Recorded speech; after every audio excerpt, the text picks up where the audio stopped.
آنکھوں کی کوکھ سے جنم لیتے ہی آنسو اس قدر نازک ہیں کہ ہوا لگتے ہی مر جاتے ہیں.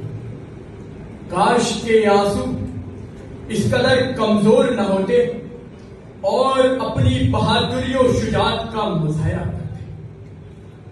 کبھی دائیں تو کبھی بائیں مدد کو پکارتے, لاشیں ہی لاشیں برآمد کرتے کرتے تھک کر زندہ لاش بن جاتے.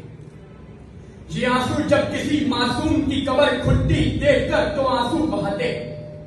صدر علی وقار مگر ان میں حوصلہ نہیں, وہ فلسطین کے باشندوں جیسا کہ جو اپنی سرزمین پر اپنے ہی گھر اور ان میں رہتے اپنے ہی لوگوں کو اس طرح کھو رہے ہیں کہ جس طرح سمندر میں رہے.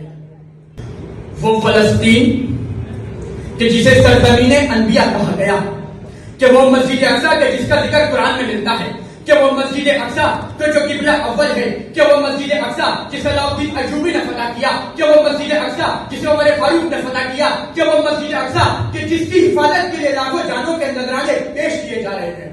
صدر علی وقار کہ ہم نے تو سنا تھا کہ سچائی اپنا آپ منوا لیتی ہے, مگر یہ سچائی کہ جو آج فلسطین میں جاری ہے, جسے ہر کوئی جان بھی رہا ہے اور پہچان بھی رہا ہے, مگر بات کرنے کو برا سمجھتا ہے.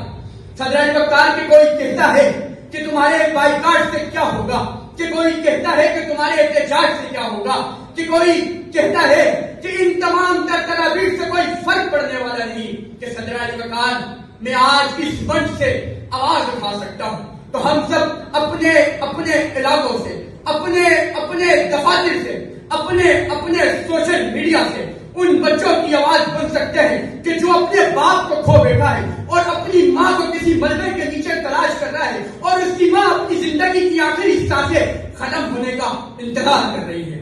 مفلس شہر کو دھنوان سے ڈر لگتا ہے, پر نہ دھنوان کو رحمان سے ڈر لگتا ہے.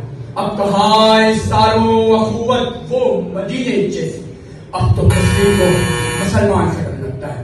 صدر علی وقار میں ماننے والا ہوں ٹیپو سلطان کا جو اپنی جان تو دے سکتا ہے مگر ہندوستان نہیں. میں ماننے والا ہوں علاء الدین ایوبی کا جو مسجد اقصیٰ کو فتح کر کے عمر فاروق کی سنت کو جلا بٹتا ہے. میں ماننے والا ہوں محمود غزنوی کا جو ہارنے کے باوجود ناکام نہیں ہوتا اور سومناتھ کے مندر کو فتح کرتا ہے. میں ماننے والا ہوں نواسہ رسول کا جو اپنی زندگی دے کر نانا کے دین کو جلا بٹتا ہے. اور میں امتی ہوں محمد مصطفیٰ صلی اللہ تعالیٰ علیہ وسلم کا کہ جو کہتے ہیں کہ میرے ایک ہاتھ پہ چاند اور ایک ہاتھ پہ سورج, مگر میں اس دین سے نہیں ہٹوں گا. صدر علی وقار مسجد اقصیٰ کے میناروں سے صدا آ رہی ہے, اے امت مصطفیٰ تجھے مسجد اقصیٰ پکار رہی ہے, تجھے مسجد اقصیٰ.